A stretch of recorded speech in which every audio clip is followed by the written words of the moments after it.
पहले गए अमेरिका को बसाने के लिए, उसका एक अंदाजा आपको लग सकता है। और आज स्थिति क्या है कि जो अमेरिका की मूल प्रजा है, जिनको रेड इंडियंस कहते हैं, उनकी संख्या मात्र 65,000 रह गई है।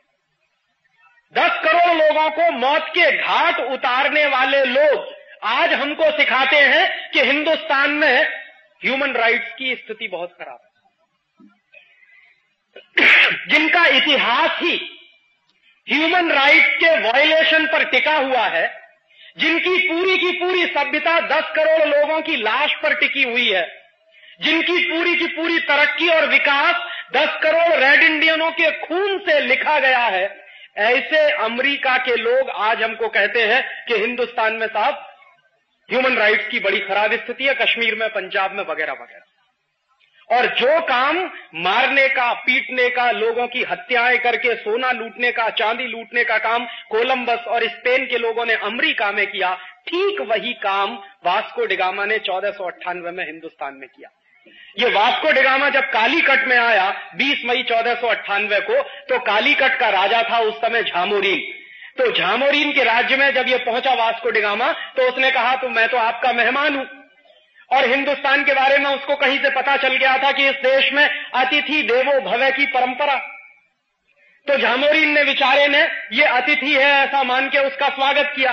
वास्को डिगामा ने कहा कि मुझे आपके राज्य में रहने के लिए कुछ जगह चाहिए, आप मुझे रहने की इजाजत दे दो, परमिशन दे दो। झामोरीन बेचारा सीधा साधा आदमी था, उसने कालीकट में वास्को डिगामा को रहने की इजाजत दे दी।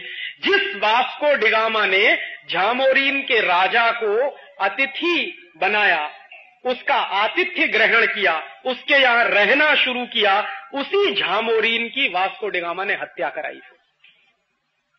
और हत्या करा के खुद वास्को डिगामा कालीकट का मालिक बना। और कालीकट का मालिक बनने के बाद उसने क्या किया कि समुद्र के किनारे है कालीकट, केरल में, वहां से जो जहाज आते जाते थे, जिसमें हिंदुस्तानी व्यापारी अपना माल भर भर के साउथ ईस्ट एशिया और अरब के देशों में व्यापार के लिए भेजते थे, उन जहाजों पर टैक्स वसूलने का काम वास्को डिगामा करता था। और अगर कोई जहाज वास्को डिगामा को टैक्स ना दे, तो उस जहाज को समुद्र में डुबोने का काम वास्को डिगामा करता।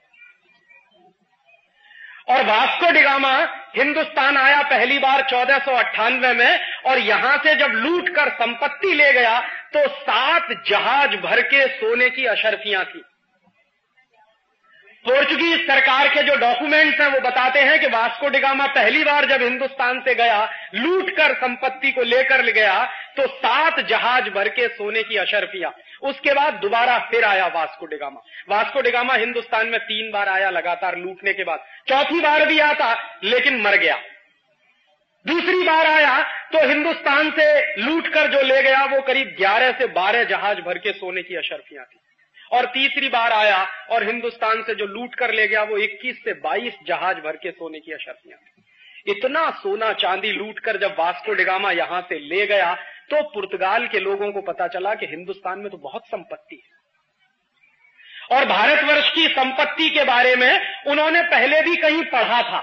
उनको कहीं से ये टेक्स्ट मिल गया था कि भारत एक ऐसा देश है जहां पर महमूद गजनवी नाम का एक व्यक्ति आया, 17 साल बराबर आता रहा, लूटता रहा इस देश को, एक ही मंदिर को, सोमनाथ का मंदिर जो बिरावल में, उस सोमनाथ के मंदिर को महमूद गजनवी नाम का एक व्यक्ति एक वर्ष आया, अरबों खरबों की संपत्ति लेकर चला गया, दूसरे साल आया फिर अरबों खरबों की संपत्ति ले गया, तीसरे साल आया फिर लूट कर ले गया, और 17 साल बराबर वो आता रहा और लूट कर ले जाता रहा।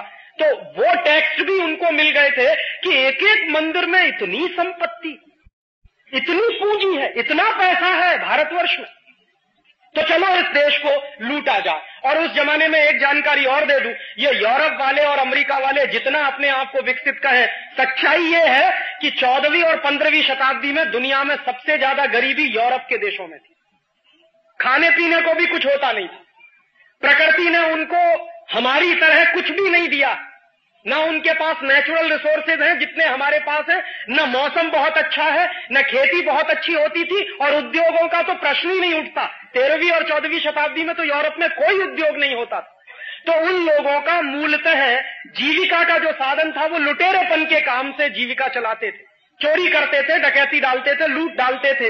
ये मूल काम करने वाले यूरोप के लोग थे। तो उनको पता लगा कि हिंदुस्तान और भारतवर्ष में इतनी संपत्ति है, तो चलो उस देश को लूटा जाए। और वास्को डी गामा ने आकर हिंदुस्तान में लूट का एक नया इतिहास शुरू किया। उसके पहले भी लूट चली हमारी, महमूद गजनवी जैसे लोग हमको लूटते रहे, लेकिन वास्को डी गामा ने आकर लूट को जिस तरह से